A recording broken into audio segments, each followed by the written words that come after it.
ఆనాడు నేను మీ దగ్గరికి వచ్చినప్పుడు మీరందరూ ఒకటే కోరారు. దశాబ్దాలుగా మేము నివసిస్తున్న ప్రాంతం ఇది.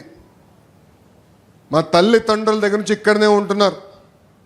మాకు ఇక్కడనే ఈ ఇంటికే మీరు పట్టా ఇవ్వండి, శాశ్వత హక్కు వచ్చే విధంగా చేయండి అని ఆనాడు మీరు నన్ను కోరారు. నేను ఆనాడే చెప్పా, మొదటి సంవత్సరంలోనే ఒక విడత నేను చేస్తాను. రెండోది ఎండోమెంటు, ఇంకో పక్కన మనకు వచ్చేగల రైల్వే భూములు ఇంకొక సంవత్సరం పడుతుందని ఆనాడే చెప్పా.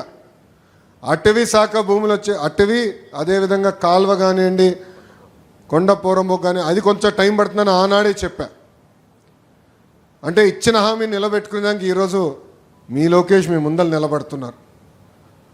వేదికమైన నాయకులందరూ, అంటే Telugu Desam party, Janasena party, Bharatiya Janata party నాయకులందరూ కలిసికట్టుగా అధికారులతో వచ్చి మీ ఇంటికి వచ్చి కొలతలేసి మీ దగ్గర నుంచి ఒక కప్పు టీ తాగలేదు, ఒక బాటిల్ నీరు కూడా తీసుకోలేదు తల్లి. కానీ మీకు హామీ ఇచ్చాం నిలబెట్టుకోవాలి లక్ష్యంతో మీ దగ్గరకు వచ్చి అన్ని కొలతలేసి వివరాలు సేకరించిన తర్వాత అది నేను మాకు బోలా శంకర్ ఉన్నాడు, ఆయన పేరు అనగాని సత్యప్రసాద్ గారు, రెవెన్యూ మంత్రివర్యులు.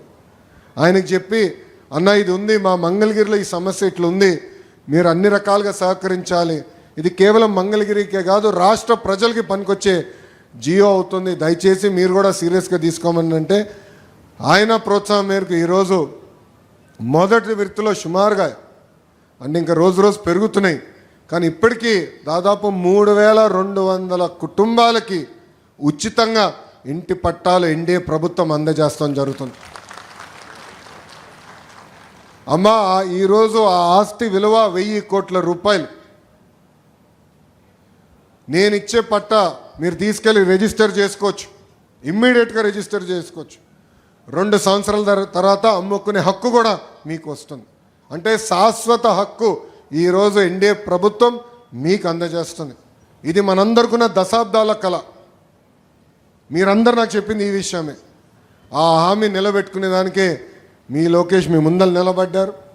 ఒక లక్ష్మీ నరసింహస్వామి గుడి ఏమి, అది కూడా అభివృద్ధి కార్యక్రమం మేము చేస్తున్నాం, అది కూడా డెవలప్ చేయాలని నిర్ణయం తీసుకున్నాం.